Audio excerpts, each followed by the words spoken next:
An apparent power struggle between his followers and those around the Turkish Prime Minister, Recep Tayyip Erdogan, has reached a new pitch of intensity and loathing. Since arriving in the U.S. in the late 1990s, Mr. Gulen, 74, has not given a single broadcast interview. What rare communication there has been with the media has almost exclusively been conducted via email. But now, the BBC has had exclusive access to the Muslim cleric. I travelled with Gunny Yildiz from the BBC Turkish service to a remote part of Pennsylvania to meet the man.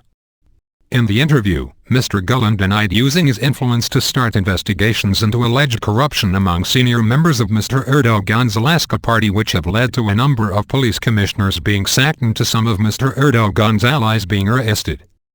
Frailty. Two moments stood out from my interview with Mr. Gulen. Neither had anything to do with what he said. The first occurred as our camerawoman, Maxine, was making some last-minute adjustments to the lighting. Mr. Gulen waved his hand wanly, and a man rushed forward from the chairs arranged on one side of the room. In his haste, he stumbled over the carpet. He was Mr. Gulen's personal physician. He took the blood pressure of his elderly charge, before poking, one-handed, a pill from its packet and giving it to his patient to chew. The testing and dispensing routine would be repeated later in the interview. The second incident happened at the end of our long conversation, which was prolonged by the consecutive translation. Moments after Mr. Gulen stood up, he swayed. One of his 13 followers in the room caught him by his shoulders, and righted him. Fethullah Gulen may be, as the former U.S. ambassador to Turkey James Jeffrey told me, Turkey's second most powerful man, an Islamic cleric who sits atop a movement with perhaps millions of followers, worth perhaps billions, with a presence, often through its high-achieving schools, in 150 countries. But Mr. Gulen's own physical capabilities appear to be ebbing. He has, we were told, a series of chronic ailments, and is recovering from an upper respiratory disorder. Indeed, just before the interview, one of his closest colleagues told me it had been on the cusp of being cancelled. Sense of mystery. Mr. Gulen had all along been deeply reluctant to agree to the interview request, but had been persuaded by his advisors. And yet, even during the interview, the cleric proved surprisingly elusive. Surprising, because Mr. Gulen has been almost universally depicted as being in a virtual death clinch with his erstwhile ally, Prime Minister Erdogan, in a struggle for power and vengeance in Turkey. Whoever struck first, Mr. Erdogan has recently been seeking to curb the reach of Mr. Gulen's Hizmet service movement, whose followers, or participants, as some of them prefer to call themselves, include police chiefs and prosecutors leading corruption investigations into the heart of government. Mr. Erdogan has decried their work as that of a state within a state. So why had Mr. Gulen finally consented to allow the BBC to meet him on the extensive private estate in small-town Pennsylvania? Mr. Gulen came to the U.S. after being charged with crimes against the state, charges he was later cleared of. The interview did not make his intentions altogether clear, but his advisors said the purpose was to clear up some misconceptions. You can understand why when you read the adjectives that tend to hang around reports on Mr. Gulen and Hizmet. Secretive. Foreign Policy Magazine. Shadowy. The Economist. Opaque. Los Angeles Times. Insidious. WikiLeaks cables. And so, time was made before and after the interview to take us around the frozen grounds, which we were told were primarily a vacation retreat for families. Modest rooms. Mr. Gulen, we were shown, lives not in the large complex that is often depicted in photographs, but a smaller adjacent building.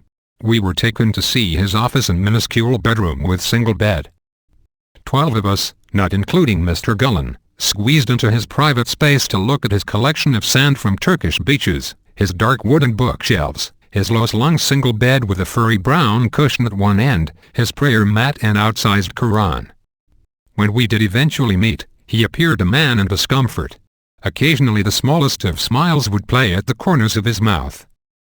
More often, as he waited for one of his long answers to be translated, he would close his eyes and tilt his soft, white face back in his armchair, with a look not of repose but of pain. And whether by political design or medical exhaustion, he seemed keen not to stoke too directly his feud with the Prime Minister. He preferred passive to active verbs, airy plurals rather than specific singulars. I will remain personally silent, I will not return their acts. Phantom trait.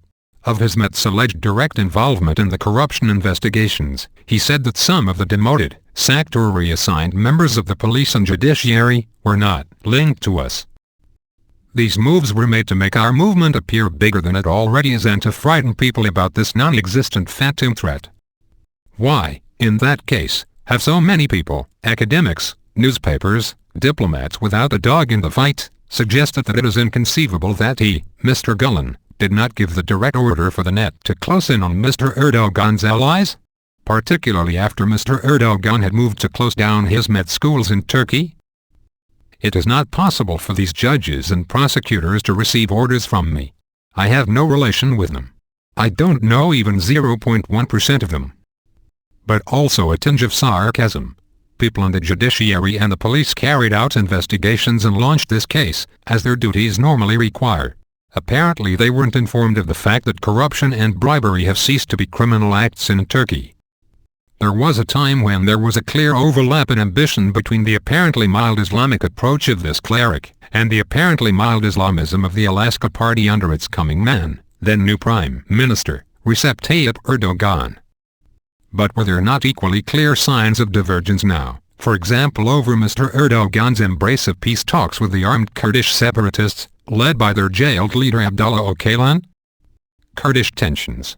Öcalan, said Mr. Gulen, was uneasy with what we were doing with the Kurdish people, through the extension of Hizmet schools deep into Kurdish territory. They didn't want our activities to prevent young people joining the militants in the mountains.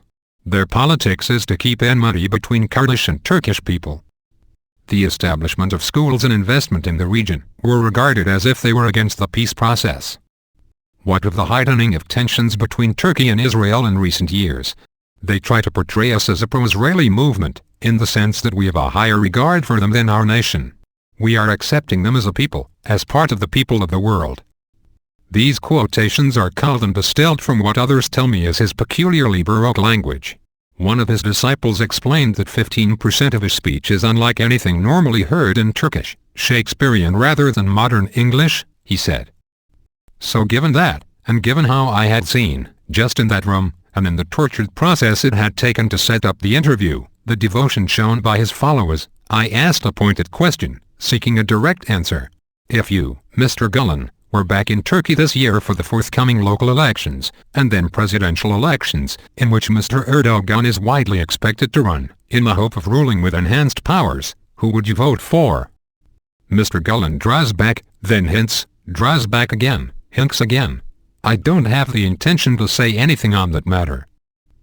If I were to say anything to people, I may say people should vote for those who are respectful to democracy, rule of law, who get on well with people. Telling or encouraging people to vote for a party would be an insult to people's intellect. Everybody very clearly sees what is going on. At one point, in the middle of his answer, he also comes up with the memorable circumlocution. I haven't even decided to say anything to that effect.